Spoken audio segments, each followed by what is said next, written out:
Entonces tú dirás, dos. Pero al menos lo saludo.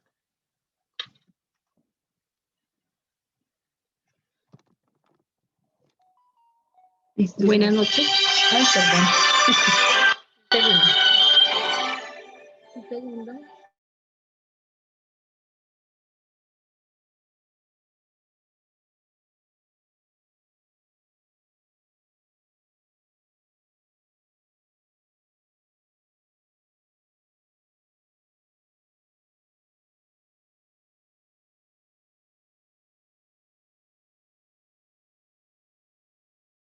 Ay, sí. Pero no es que le dio por sonar y yo no lo puse. Aló.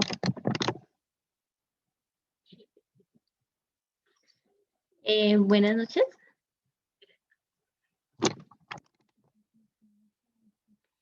Vamos a esperar un momentico a ver si se conecta alguien más y empezamos. ¿Todos se escuchan bien? ¿Me pueden escribir por el chat si quieren?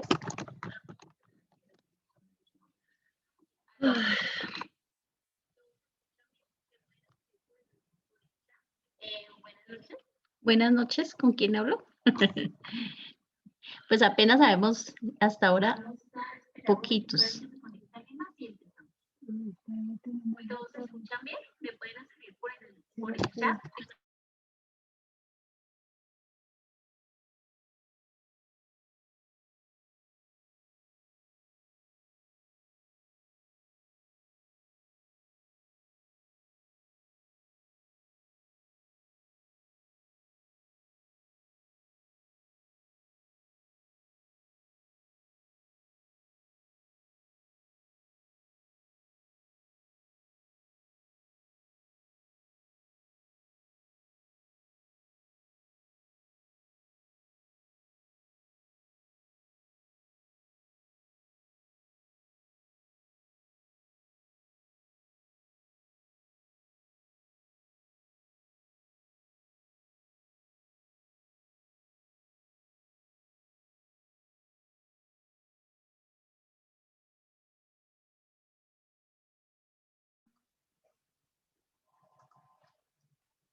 ¿Listo yo? Bueno, ya estoy. Pero espera porque me subió. Listo, ya. Ya voy a empezar. Sí, empieza. Ya hay personas. Espera porque no me muestra. Listo, ahora sí. Ahora sí, buenas noches a todos. Un momentico, que hay un teléfono que está sonando. Bueno, como ya les habíamos venido diciendo desde la semana pasada, entonces les voy a dar una pequeña charla sobre impuesto de renta, sobre la renta y complementarios para personas naturales, año grabable 2020, que se debe presentar en el 2021. Entonces, vamos a empezar. Pues si tienen dudas me pueden escribir por el chat y al final respondo las preguntas o las dudas que tengan relacionadas solamente con renta, pues para que no me vayan a escribir otras cosas. porque digamos que la charla solo va a ser de renta. Vamos a llevar una secuencia, entonces el primer punto que vamos a hablar es sobre la residencia fiscal. Luego hablaremos de los obligados a declarar. Tercero, vamos a hablar sobre las cédulas. Cuarto, el tema que vamos a aplicar es lo de renta presuntiva. 5, ganancias ocasionales. Y al final vamos a hablar de las tarifas y los plazos. Entonces, empecemos con el primer punto, que es la residencia fiscal. Un momento que no me avanzó.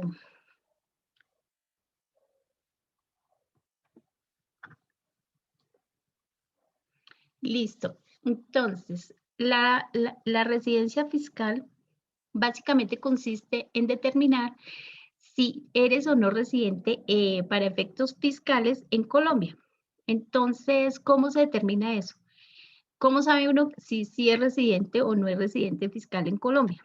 Entonces, si tú, digamos que durante el año has estado en Colombia más de 183 días, es residente. Digamos uno, si no sale del país del 1 de enero al 31 de diciembre, se considera residente para efectos fiscales en Colombia.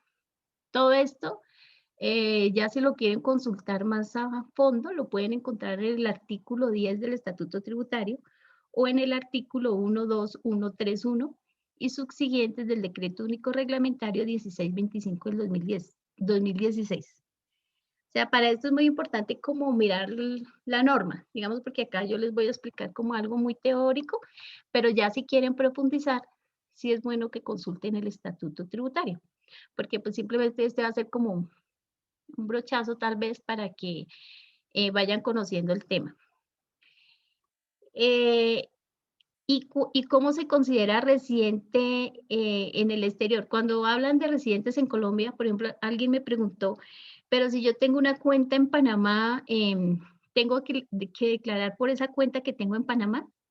Entonces yo le diría que sí, si es residente en Colombia, debe declarar por todo lo que tenga, tanto a nivel nacional como en el exterior, o sea, como se denomina las rentas mundiales y hacer el respectivo, llenar el formulario de activos en el exterior. O sea, que sí es importante porque muchas personas solo presentan su declaración de renta por lo que tienen en Colombia, pero en realidad deben hacerlo por lo que tienen en Colombia y fuera del país si son residentes fiscales en Colombia. Entonces, básicamente la regla es que eh, si en Colombia ha vivido más de 183 días, pues es es residente en Colombia fiscalmente.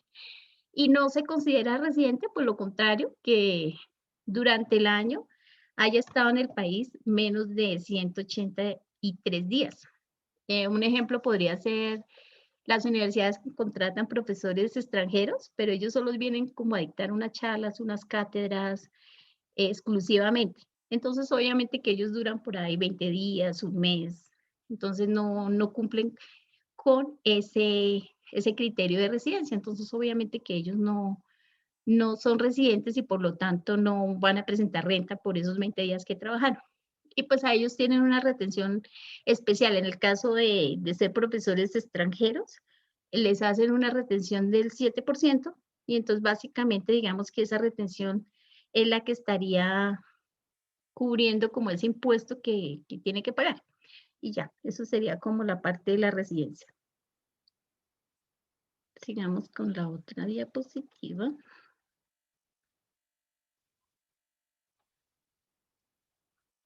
Un momento que está como lento para avanzar.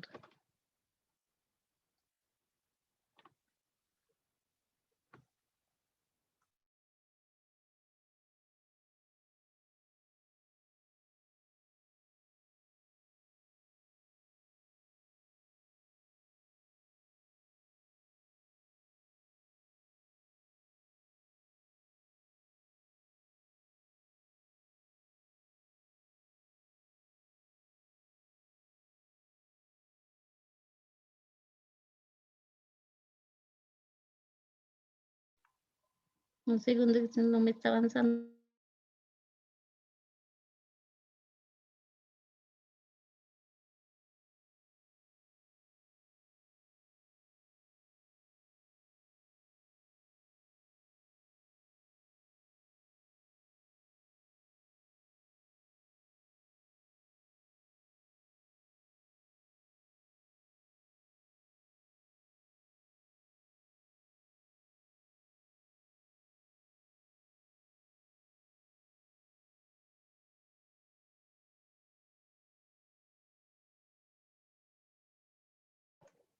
Bueno, entonces sigamos. Las tarifas para residente, pues según la cédula que la vemos en al final, cuáles son las tarifas, y la tarifa marginal progresiva, que es en el caso, por ejemplo, cuando les aplican retención en la fuente o dependiendo de la actividad.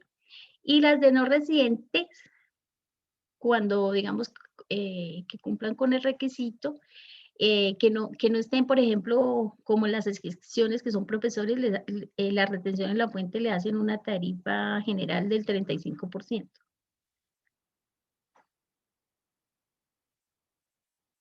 Que se demora. Que no estén, por ejemplo, como las se demora.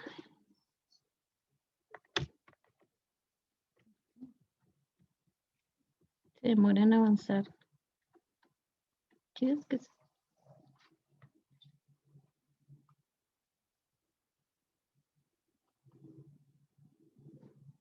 espera un momento que un pequeño problema técnico. Ay, Dios. Venga a ver. ¿Listo?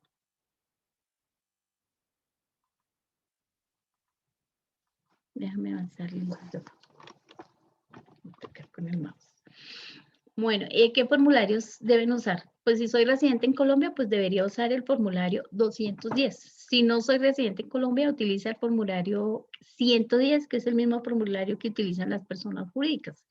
Digamos, pues para los que no conocen, pues es como el formulario que se utiliza para poder presentar la declaración de renta, así como la retención es el 350, entonces en el caso de la renta, 210, residentes y no residentes, el 110.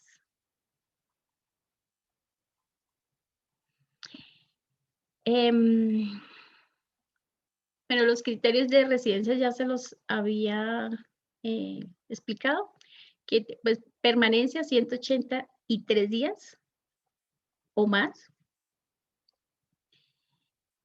Y tampoco se consideran, por ejemplo, los empleados públicos cuando trabajan en el exterior como los magistrados, ellos son residentes en Colombia porque simplemente están haciendo como una actividad especial que, digamos, los envían para hacer ese trabajo y pues digamos que están como simplemente como por hacer un trabajo allá y no se van a quedar de tiempo completo en ese país, entonces estos son residentes. Tampoco se considera que sean residentes los que tienen algún control en paraísos fiscales y cuando la familia, su asiento principal de los negocios es en Colombia. Entonces, esos serían los residentes. Ahora vamos a hablar de los obligados a declarar. Entonces, en el artículo 591, 592, 594 del Estatuto Tributario y el Decreto Único Reglamentario, que es el 1625 del 2016, pues ahí dice que todas las personas naturales y sucesiones ilíquidas inicialmente somos declarantes de renta. Obviamente, si cumplen con ciertos requisitos que ya los vamos a ver, pero en sí, en términos generales, todos seríamos declarantes, pues personas naturales, cualquier persona. Las sucesiones ilíquidas, pues son todas las personas que han fallecido, pero que queda la sucesión ilíquida y está pendiente, pues, de hacer la legalización. Entonces, esto sería lo de las sucesiones ilíquidas.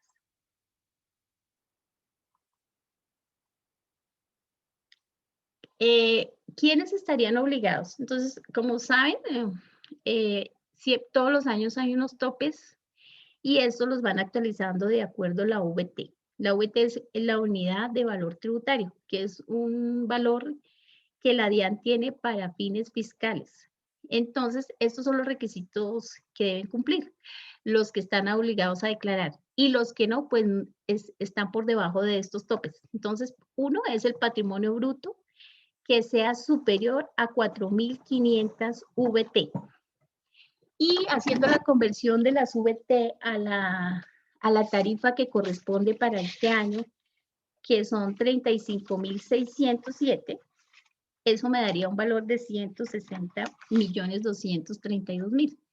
Entonces, si su patrimonio bruto es superior a ese valor, tendría que declarar. Si está por debajo de ese, no, siempre y cuando todos los demás requisitos no los cumplan. porque si cumple uno solo de esos 6 requisitos, está obligado a declarar.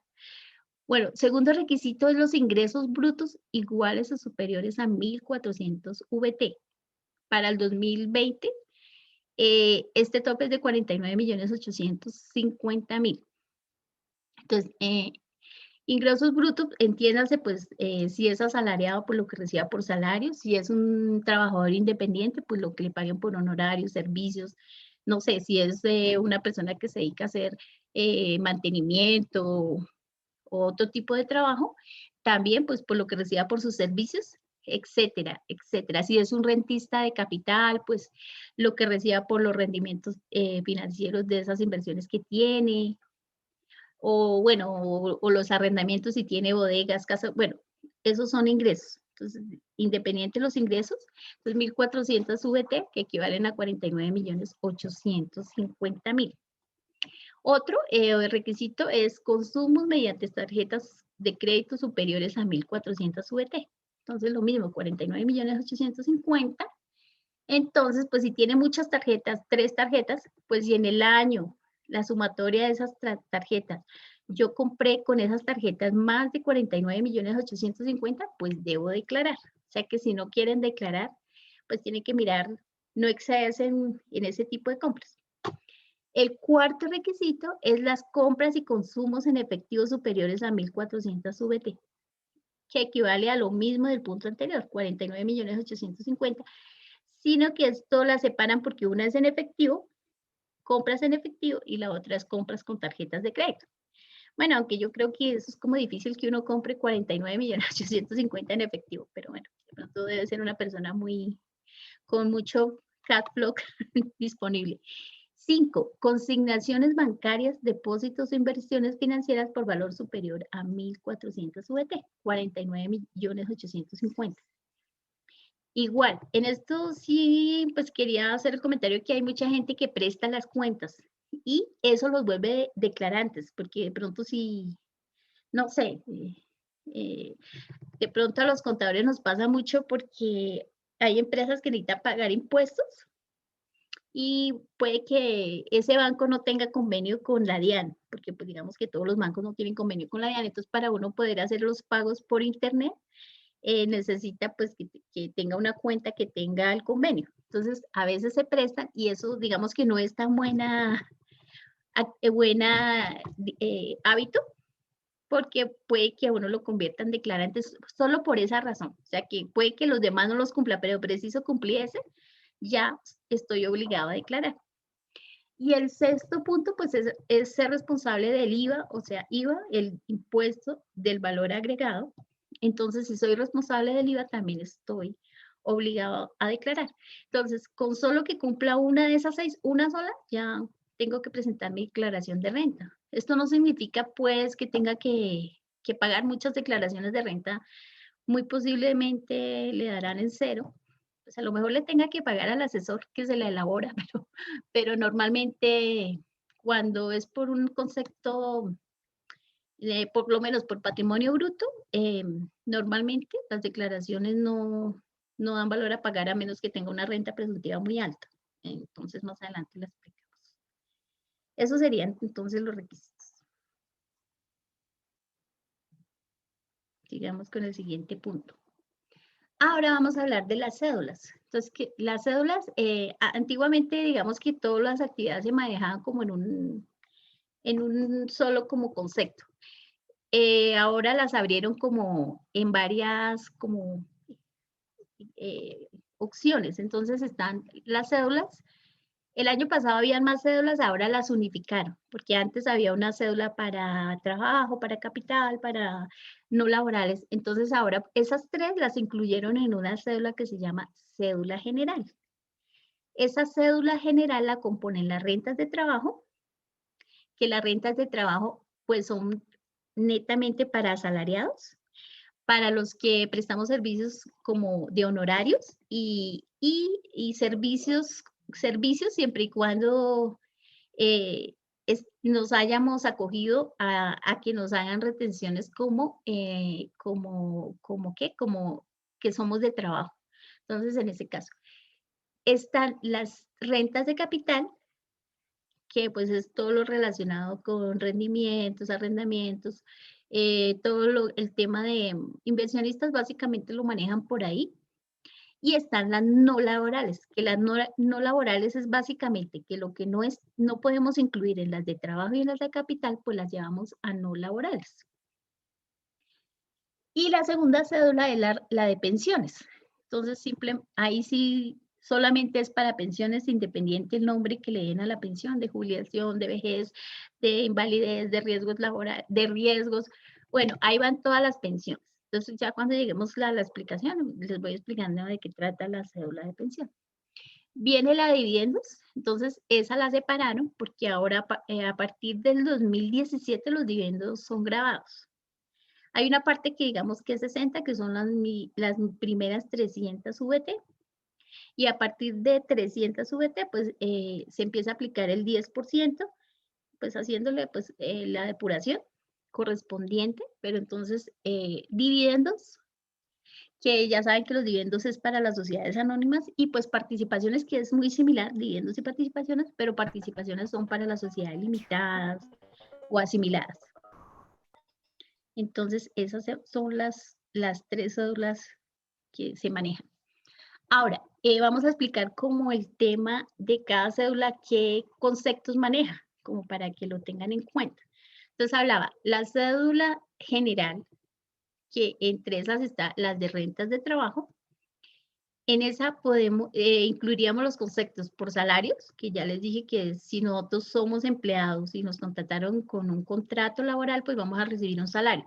Entonces ahí irían los salarios, comisiones, pues ¿quién gana comisiones? Los vendedores, es lo más normal, les pagan comisión sobre ventas, pues vendedores o no sé, o los que venden seguros también ganan comisiones, o todos los que ganen comisiones por algún otro concepto. Honorarios, pues somos para los que trabajamos en profesiones liberales, como por ejemplo los médicos ganan honorarios, los abogados, los contadores, bueno, en fin, los que cobren por honorarios. Viáticos, porque los viáticos normalmente los pagan es cuando reciben salarios, si pues tienen viajes, entonces esto hace parte gravable, entonces los incluirían ahí. Gastos de representación, normalmente los gastos de representación se los pagan es como a los gerentes por hacer actividades relacionadas, no sé, una atención a un cliente o cosas así.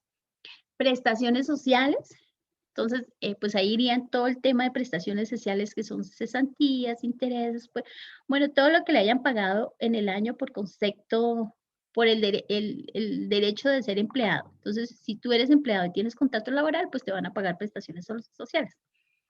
Emolumentos eclesiásticos, que estos básicamente las iglesias, que es lo que le pagan a los sacerdotes. Entonces, esto es básicamente para el tema de iglesias. Compensaciones, si, no sé, la empresa le pagan alguna compensación especial, y servicios personales, que los servicios personales, entonces, podíamos ahí manejar como el tema, si yo no soy profesional, pero si presto un servicio, podríamos decir, de mantenimiento. Entonces, todo lo que es de mantenimiento también es una renta de trabajo. Listo, eso sería como el tema de lo que podíamos incluir en las rentas de trabajo. Ahora miremos las rentas de capital. Entonces, en las rentas de capital, ya les dije, entonces son como para el tema de los inversionistas.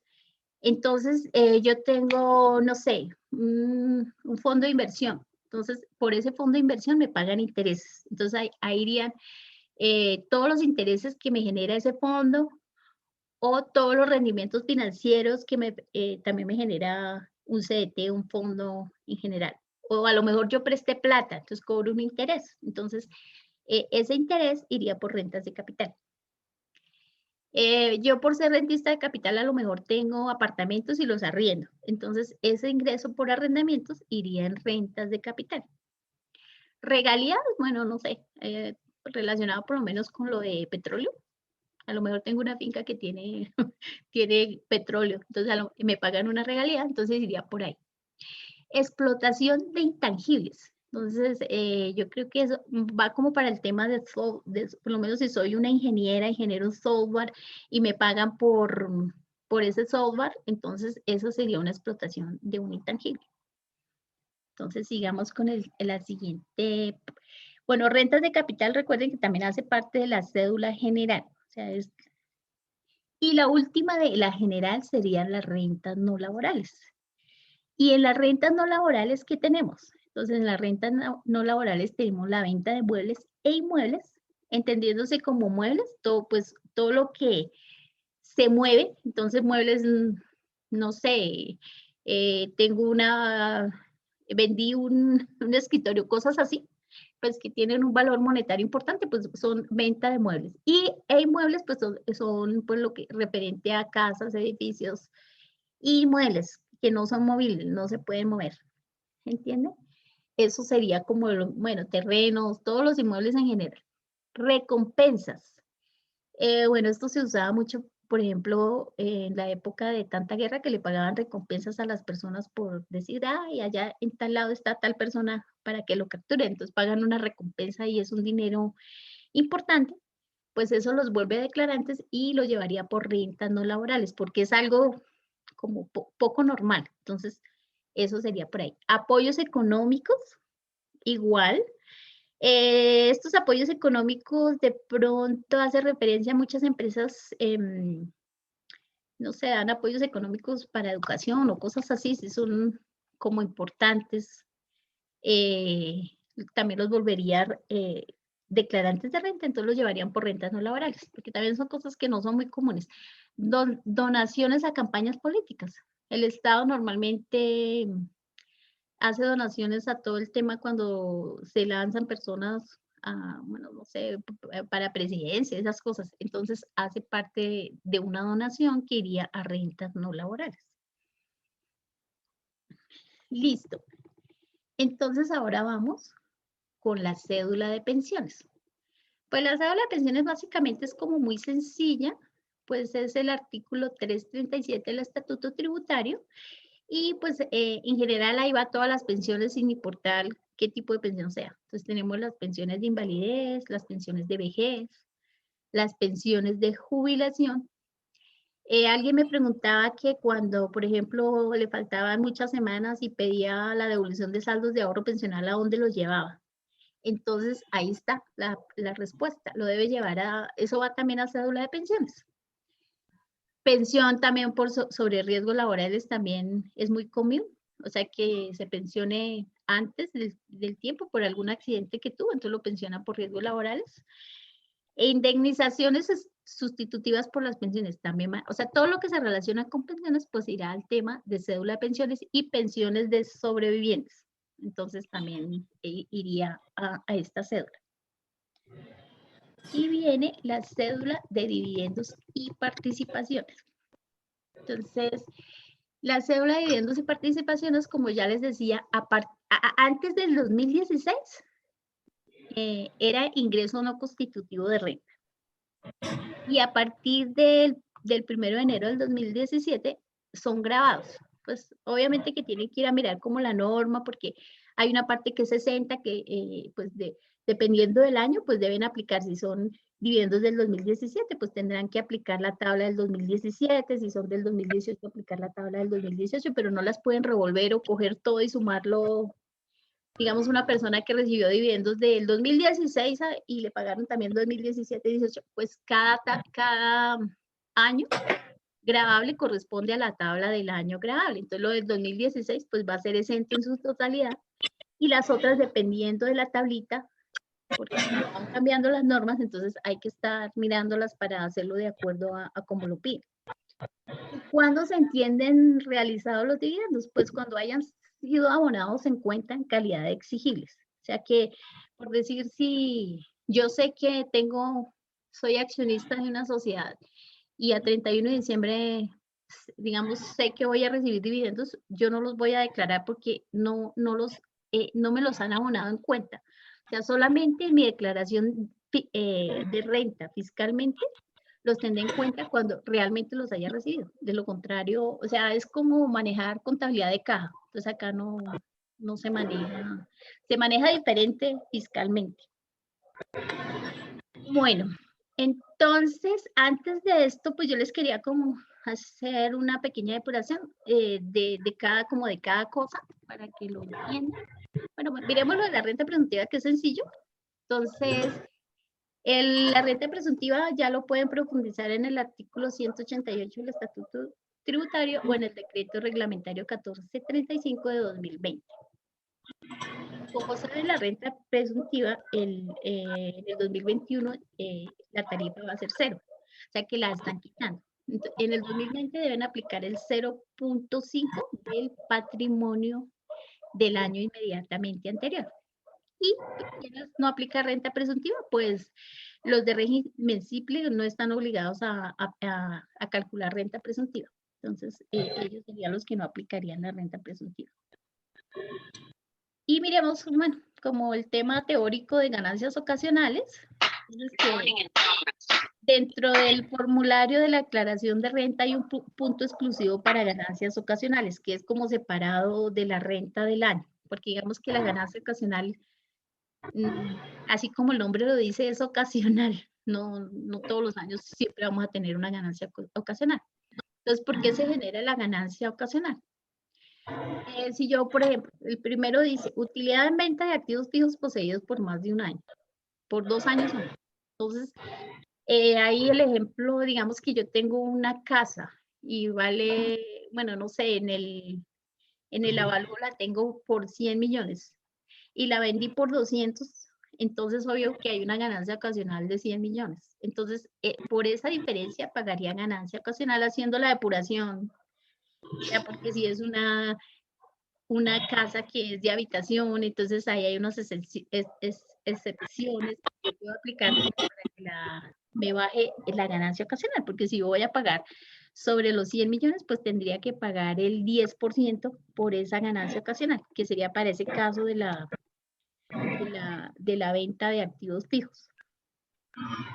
La utilidad en liquidación de sociedades con más de 2 años. Cuando uno liquida sociedades, pues recibe uno un remanente, pues sobre eso. Eso también sería una ganancia ocasional, que me devuelven como lo que yo aporté para, no sé, las utilidades acumuladas. Entonces, eso sería una ganancia ocasional. ¿Alguien tiene prendido el micrófono? No lo puede apagar, que hay como una pequeña resección. Otro concepto por ganancias ocasionales son las herencias. Las herencias pues son lo que nos dejan los padres a los hijos, los legados, que los legados son lo que entra por testamento, la porción conyugal, que pues es a la esposa, y la donación y gananciales. Donaciones, pues de pronto mi padre antes de morir me hizo una escritura, pero me donó, no sé, una finca, una casa, un apartamento. Entonces, eso estaría como donaciones y gananciales. Creo que acá hay otros punticos. Otro de gananciales, espera un segundo, a ver si le puedo dar mutear. Es que hay alguien que tiene abierto el micrófono. Gloria, ¿puedes cerrar el micrófono, por favor? ¿Cómo se quedó Gloria? Bueno, sigamos entonces ahí. Les estaba diciendo, también son gananciales o se consideran ganancias ocasionales las loterías. No sé si yo gané la lotería.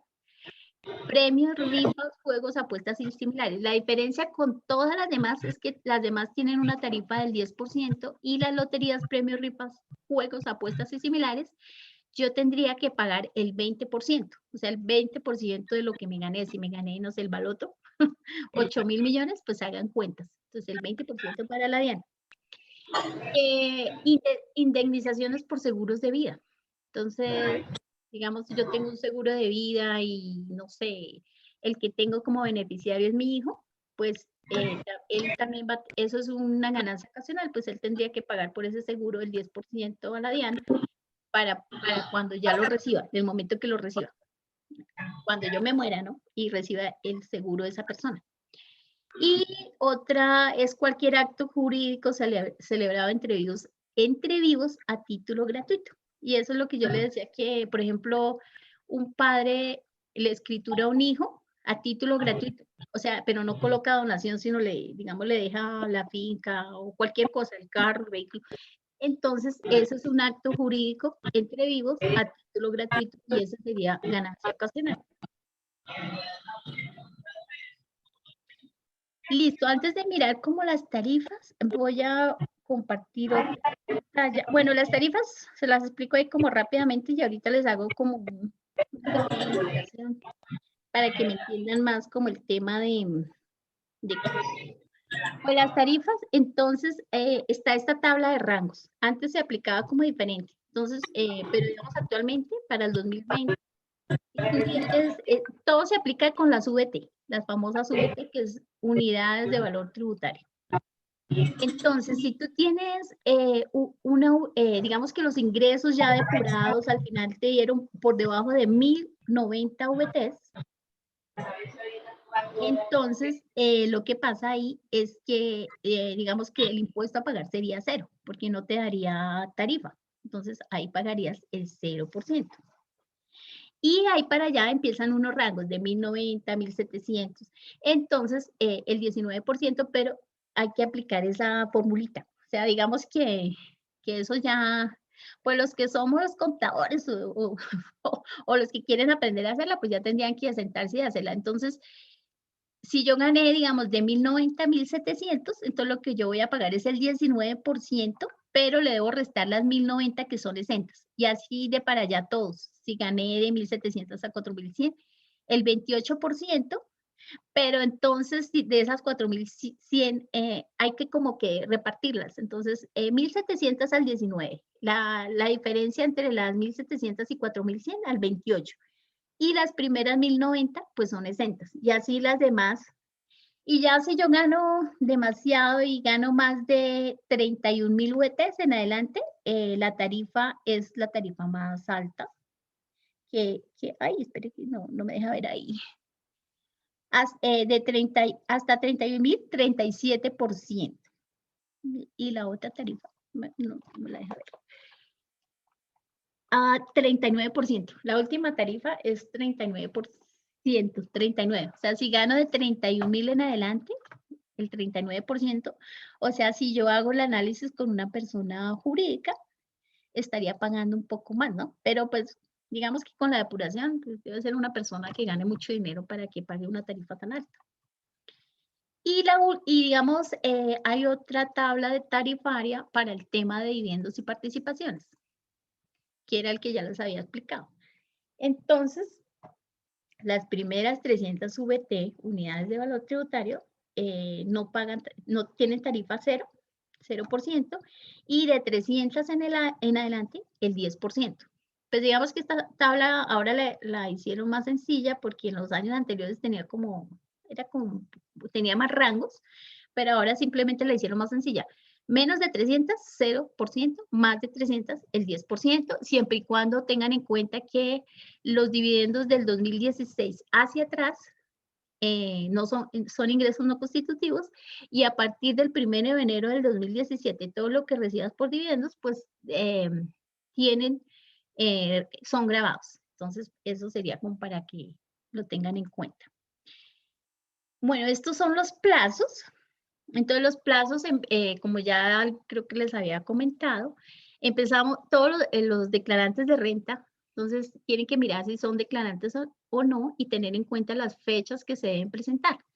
Entonces, empiezan el 10 de agosto con los 2 últimos dígitos del NID, de su cédula, perdón, que sería 01 para este caso y 02.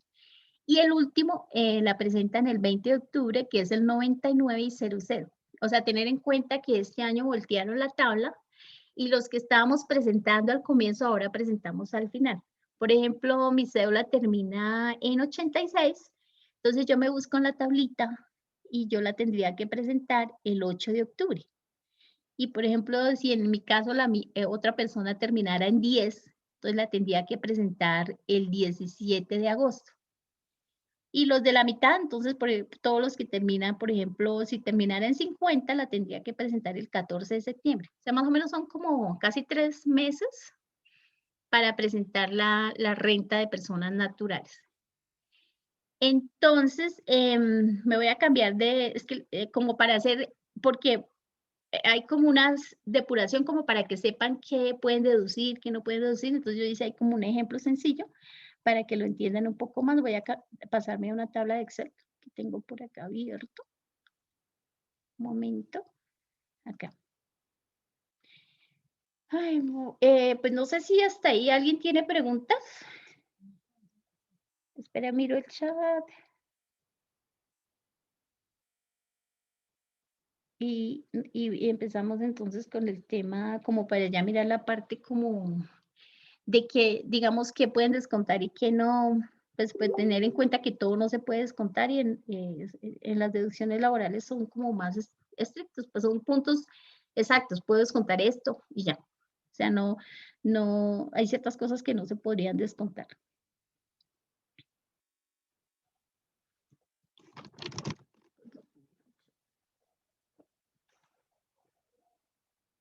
Es que sí, no toca dejar de compartir. Espera un segundo, miramos. Voy a mirar la pregunta del chat y ya les comparto nuevamente la. A ver, miramos qué dice por acá. En el chat. No veo preguntas. Espera, porque acá no me muestra preguntas. Estoy viendo Cristian la pregunta y la pregunta es esta. Ya sé, mira que me está preguntando Cristian. Dice una persona natural que es empleado y que por sus movimientos bancarios por primera vez le toca presentar declaración de renta durante el año 2020. O sea, lo que yo decía, no hay que prestar las cuentas. La persona natural le estuvo realizando consignaciones bancarias mensuales por 1.500.000 y por este ingreso no pagó seguridad social. Pero digamos, en ese caso, si el dinero no es de él, pues debe justificar que no es de él. O sea, porque estaba prestando, ¿qué consecuencia tiene? Pues en ese caso, digamos que si el ingreso es suyo, pues la debería presentar. Si cumple con los topes de consignaciones, entonces mejor presentarla. Y me imagino que la UGPP lo va a requerir por no presentar la seguridad social. Entonces, pues, una manera es esperar que ellos lo requieran y cuando lo requieran hacer la presentación de lo que es la seguridad social. O sea, si esos ingresos fueron como por una persona independiente, pues tener en cuenta que solo debes pagar para fiscales sobre el 40% del ingreso sin que sea menor al salario mínimo. Entonces tendrías que pagar el valor del salario mínimo siempre y cuando esos ingresos sean suyos. Pero si son de otra persona por haber prestado la cuenta, pues debe, no sé, justificar que no son de él, que se la prestó a un tercero y pues la DIAN debe entender que, pues, cómo va a declarar si no son suyos. ¿Listo? Entonces ahora pasémonos a la tabla de Excel para seguirles como explicando el tema de qué podrían como depurar dependiendo de la cédula que vayan a trabajar. Un momento que estoy buscando mi carpeta. Acá está. Listo. Un momento. Bueno. Miro yo esto. Yo hice esta, bueno, hice esta para, como un pequeño ejemplo para rentas de trabajo. Entonces, este es un señor que, digamos, tiene ingresos de 350 millones, por exagerar, gana mucho. Entonces está obligado a declarar, empezando por los ingresos superan los topes de 49.850.000. Entonces, ¿qué se considera ingreso no constitutivo de renta ni ganancia ocasional? O sea, dentro del formulario, si ya conocen el formulario, hay un ítem que dice ingresos no constitutivos de renta. Entonces, no son constitutivos de renta los aportes al Sistema General de Pensiones, que lo pueden consultar en el artículo 55 del Estatuto Tributario. Entonces, todo lo que aporte a pensión no es constitutivo de renta ni ganancia ocasional. Entonces, este señor aportó 13.167.000 para el ejemplo, Obligatorios, otra cosa que no es ingreso no constitutivo, todos los aportes obligatorios al sistema general de salud. Entonces, artículo 56 del Estatuto Tributario es ingreso no constitutivo. Entonces, aportó este señor 10.534.000 y aporte voluntario a fondos obligatorios o el RAIS, que es esos como el tema solidario. Entonces, esta persona no tiene, porque pues él es trabajador y pues paga por normal, entonces no tiene. Y esto me daría un total de ingresos no constitutivos de 23.701.000. Entonces digamos que en ese ingresos no constitutivos irían esos valores. Costos y gastos no hay, porque si eres asalariado no te aceptan costos y gastos. Los únicos que podrían ahí aplicar costos y gastos serían los trabajadores independientes, no más, o sea, los que prestamos nuestros servicios por honorarios, en el caso de los abogados, médicos, etcétera. Por ejemplo, un abogado, no sé, a lo mejor tiene una persona, el auxiliar judicial que le ayuda, entonces él podría como aportar todo el tema de lo que le genera, qué costo le genera por este concepto y lo podría incluir en ese renglón. Listo, después viene una renta líquida. Entonces, lo que, digamos que el total de los ingresos menos los ingresos no constitutivos me dan la renta líquida. Entonces, ahí daría 326.299.000. Y vienen las rentas exentas que las pueden encontrar en el artículo 206 del Estatuto Tributario. Entonces, ahí es donde uno empieza a hacer la depuración. O sea, digamos, no es saber qué renta de trabajo, sino mirar qué le puedes contar a esa persona. Entonces, ahí podrías descontar lo que son indemnizaciones por accidentes de trabajo, enfermedad o maternidad, gastos de entierro. Si tuviera, pues irían acá a este renglón. Auxilio de cesantías. El 350 UET es el promedio, 12.462.000. En este caso, esta persona tuvo 12 millones, o sea que puede deducir todo. Los gastos de representación de rectores y profesores de universidades oficiales. O sea, no es que solamente es para ese tipo de personas, rectores y profesores de universidades oficiales. Si no cumple este requisito, no aplica. O sea, a lo mejor le pagan gastos de representación, no sé, en una empresa, pero si no es profesor de una universidad oficial o un rector, no aplica. El seguro de muerte, las compensaciones por muerte y las prestaciones sociales en actividades y en retiro de los miembros de las fuerzas militares y la Policía Nacional. Pues ellos manejan como una forma tributaria especial, entonces esa parte también iría como una renta exenta. Gastos de representación de magistrados de la nación, los fiscales, los procuradores, bueno, todo ese tema político, jueces, ellos pueden deducir sin limitante cualquier cifra. En este caso, este señor tenía 150 millones, los puede deducir. O sea, todo, no tiene limitante. Aportes voluntarios a pensión, cuentas AFC. Entonces, los aportes voluntarios a pensión son los diferentes a los obligatorios. O sea, digamos que yo aporto mi pensión normal, que es lo que me deducen de la nómina, o lo que yo aporto como independiente, esa es la pensión obligatoria y es diferente la pensión voluntaria. Entonces, la pensión voluntaria, por ejemplo, normalmente yo digo, ay, de mi sueldo voy a ahorrar mensualmente voluntario para que, pues, para tener una base para mi pensión. Eso lo puede deducir, al igual que si yo tengo cuentas AFC, que son el ahorro para el fomento de la construcción. Tener en cuenta que esto es solamente para, como dice, para de pronto con ese dinero comprarme mi casa, no sé, o lo que quiera comprar, pero tiene que ser construcción relacionado con la construcción. No me puedo comprar un carro, por ejemplo.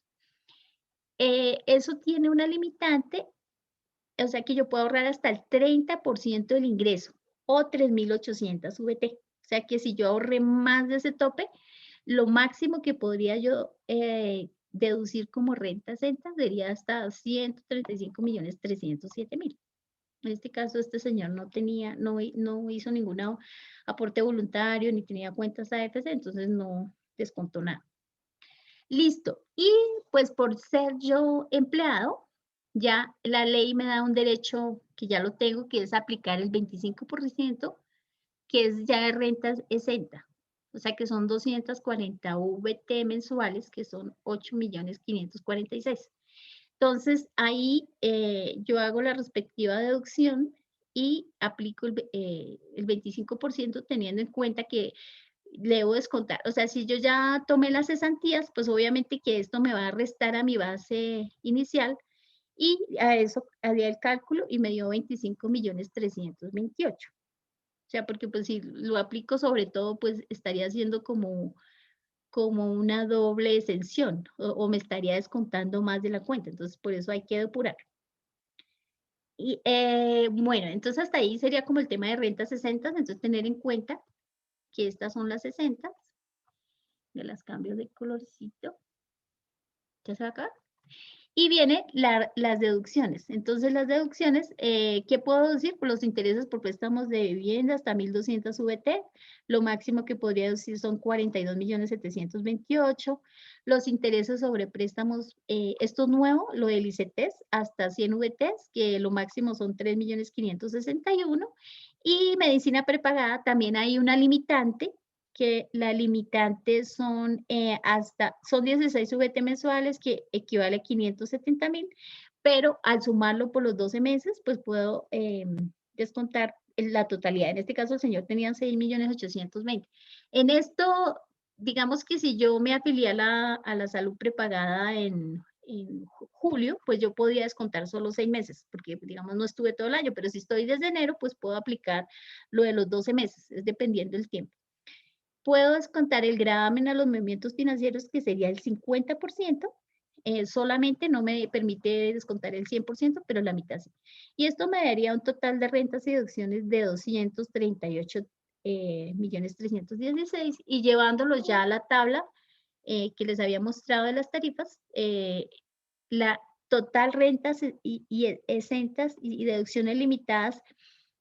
Es que yo creo que estamos ya como cortos de tiempo, pero bueno, en sí, básicamente lo que quieres decir es que al sumar yo todas las cédulas, tanto la de trabajo, capital y no laborales, si mis deducciones superan la limitante, porque yo solo puedo hacer deducciones del 40%, no podría llevar nada más. En este caso, esta persona, digamos que pudo llevar 97.480.000 de rentas exentas. ¿Listo?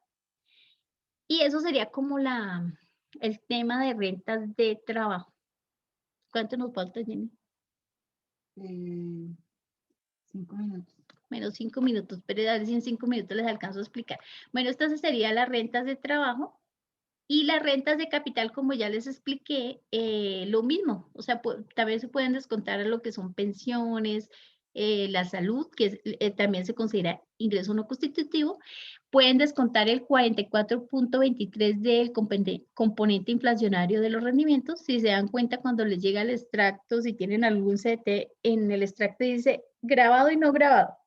Entonces, a ese hace referencia. Entonces, es no constitutivo, pues el no grabado, y lo llevarían ahí en ese renglón. Viene entonces ahí costos y gastos pues relacionados con el tema de rentas de capital. Todo tiene que tener relacionarse, si no, no lo podría descontar. Y acá puede descontar intereses, lo mismo por vivienda, la misma suma, hasta 42.728.000. Puede descontar lo del ICETEX, los aportes de cesantías sin excederse de la 12ª parte del ingreso, y también los gravámenes, el 50% del gravamen a los movimientos financieros, o comúnmente conocido 4 por mil. El GMP, pues que es lo mismo, pero pues todo el mundo lo conoce como el 4 por mil. Lo mismo aportes voluntarios a pensión y AFP, si tiene, también lo puede deducir. Y esto me daría pues las rentas exentas y la renta líquida del ejercicio. Si tiene compensaciones, pues lo haría por ahí y me daría una renta de capital. Sino que al final, pues si yo tengo rentas de trabajo, rentas de capital y rentas no laborales, pues debo sumar todas y llevarlos a la tabla para saber cuánto es que voy a pagar. Y en las no laborales, o sea, para todas uno puede descontar siempre la pensión y la salud. Pero acá también podría, ese ingreso no constitutivo, las indemnizaciones por seguros de daño emergente, son no constitutivas. Y en la parte de deducciones, pues también están los intereses de vivienda, el mismo tope, hasta 42.728.000. Lo del ICETEX también lo puede deducir, las cesantías y el 50% de los gravámenes a los movimientos financieros. O sea, casi que todas son muy parecidas y siempre se va a poder deducir el aporte voluntario a pensión si lo tengo y lo que es de AFP sin que se pase de los topes, o sea, de las 3.800 VT. Si ya lo deduje en otra cédula, no lo puedo en todas deducir, solamente una y no todas. O sea, o no pasarme los topes, porque no quedaría bien. Entonces acá ya para el ejemplo, ya, entonces yo lo que hice es, acá ya la consolidé, entonces lo que hago es tomar las rentas de trabajo de capital no laborales, ¿cuánto me sumó eso? Me sumó 600 millones, le hago las deducciones de los ingresos no constitutivos de renta de trabajo de capital no laborales, y eso me da ingreso no constitutivo de 55 millones, solo los no constitutivos. Si tengo devoluciones, rebajas y descuentos, pues lo tengo en cuenta ahí, si no, no. La renta 60 sin limitantes en el caso de los magistrados que ya les había explicado. Y esto me daría la sumatoria del ingreso de la cédula general más los no constitutivos, menos los no constitutivos y menos las devoluciones. Y la renta 60 me da un valor de 386.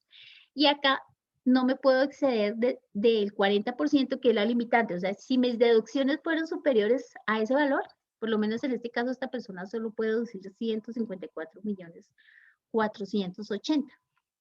Y lo que le quede lo lleva a la tabla y eso sería lo que pagaría. Entonces yo creo que no vamos a alcanzar más temas. ¿Hasta ahí? ¿Sí alcanza? Bueno, bueno, les iba a explicar lo de las rentas de pensión. Los de la renta de pensión, tener en cuenta que solo se puede deducir la parte de los aportes obligatorios al sistema general de salud, porque pues las personas que tienen pensión, ellos les descuentan la parte de salud, porque ellos siguen pagando a su salud. Nada más, no pueden deducir costos, nada, absolutamente nada más, solamente eso.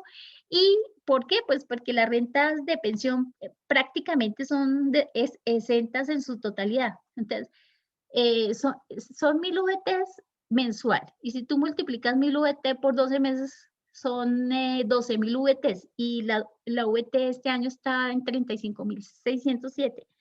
O sea que yo debería recibir pensiones mayores a 427.284.000 para que fueran grabadas. O sea que prácticamente, ¿y eso por qué? Porque creo que los senadores o los que hicieron la ley lo hicieron como a favor, pues precisamente pues para no pagar tanta renta. Y en este caso, por ejemplo, este señor tiene una pensión, un ejemplo cualquiera, ahí puede ser cualquier pensión, pagó por salud 7.500.000, entonces le quedó una renta líquida de 52.500.000 y entonces como es una pensión de jubilación, pues en su totalidad es exenta porque digamos está dentro de los topes, entonces ahí no tendrá pierde. O sea que si yo soy tengo que presentar renta y soy pensionado, pues presento mi renta y lo más seguro es que no vaya a pagar nada, porque pues para que uno gane una pensión de 427 o superior a ese valor es complicado.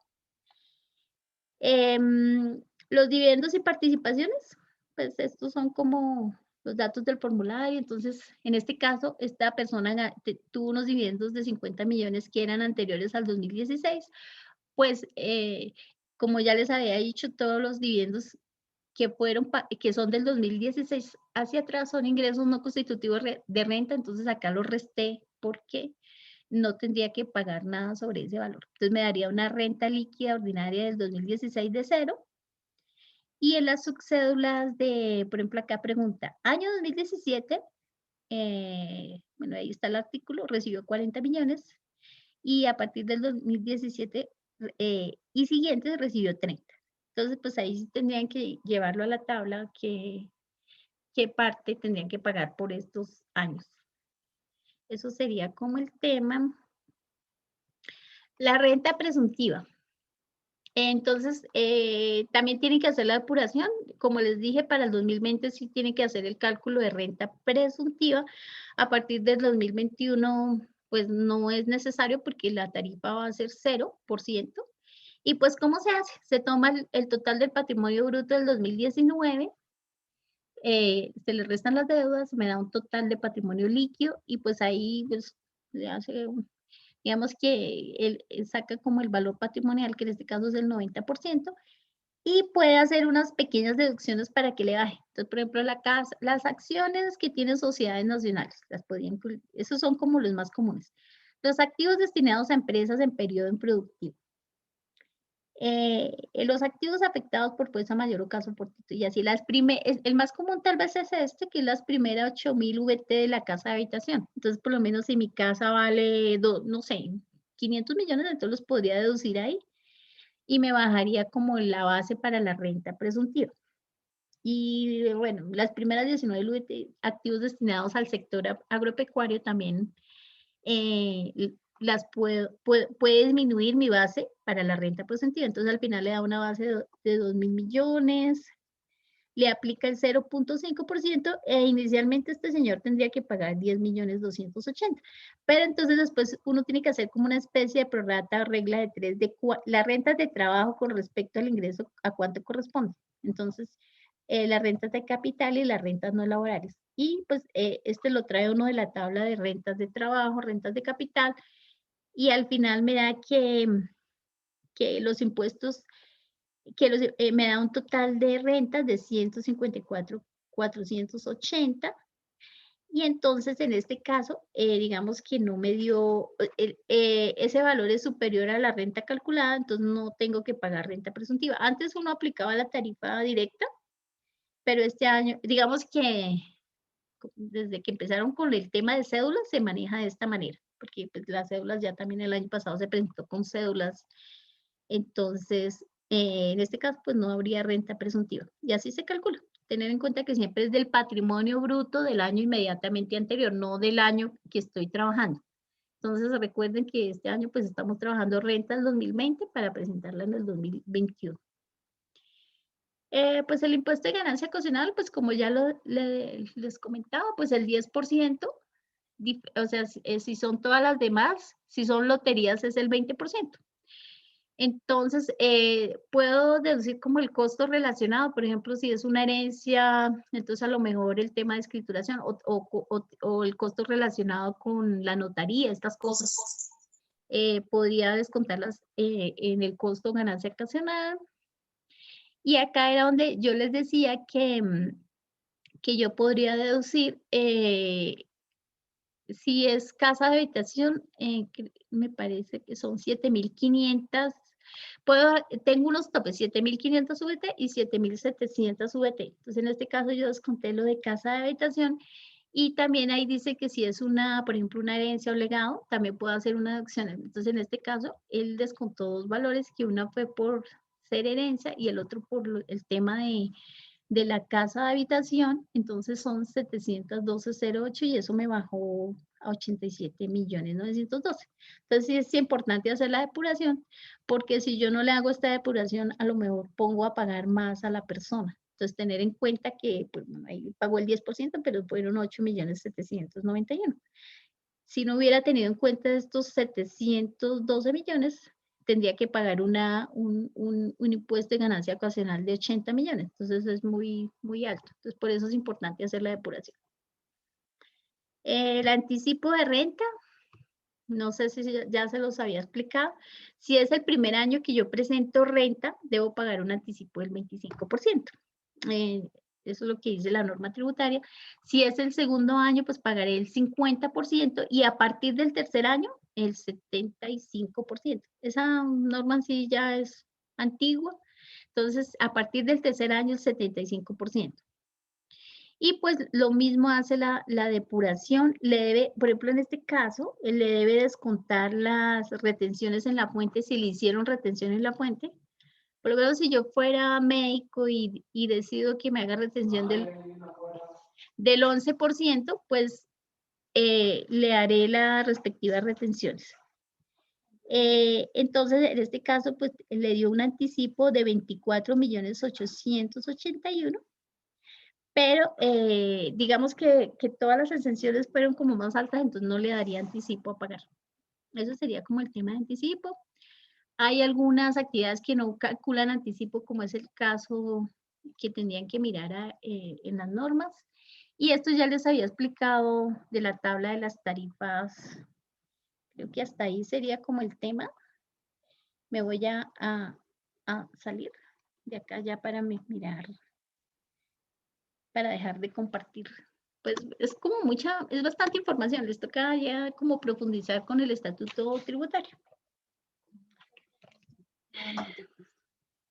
Ok, miramos. Hay una pregunta, dice. Dime.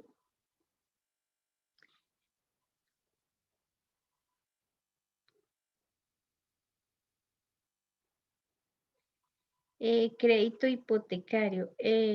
Puedo decir para bajar mi base, pero yo no vivo en el apartamento, sino mi madre.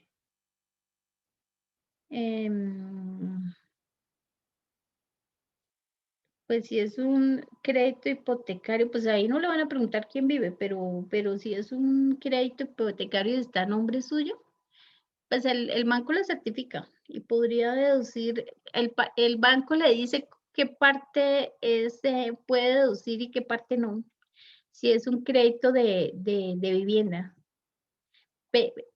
Si es de vivienda sí lo podría deducir, si ya es un préstamo normal no. Entonces yo creo sí lo puede deducir.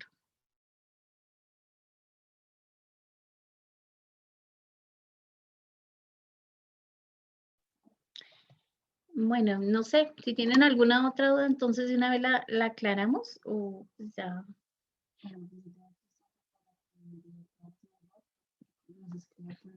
Y pues igual si tienen más dudas nos pueden escribir por el grupo de WhatsApp y ahí las estaremos mirando, porque como ya nos quedan como poquitos minutos para cerrarse la sesión. ¿Cuánto? ¿Como 2? Nos quedan 2 minutos. Entonces, pues espero que pues ahí rápidamente les haya servido un poquito como para despejar dudas, porque el tema de renta es muy complejo y pues hay que como estudiarlo mucho y practicarlo. Entonces, pues si tienen dudas, pues yo les estaré resolviendo y ya si necesitan, pues ya digamos que asesoría, pues también. Entonces ya, pero eso sí ya es diferente porque esto lo estamos haciendo a título gratuito, pues mi idea es como que todo el mundo aprenda al menos a conocer qué es lo que tiene que hacer con su renta, porque mucha gente pues le falta el conocimiento y eso me parece importante, o sea, como conocer por qué debo declarar o por qué no, si está obligado. Entonces, mirar todo ese tema para que lo entiendan mucho más. Bueno, yo creo que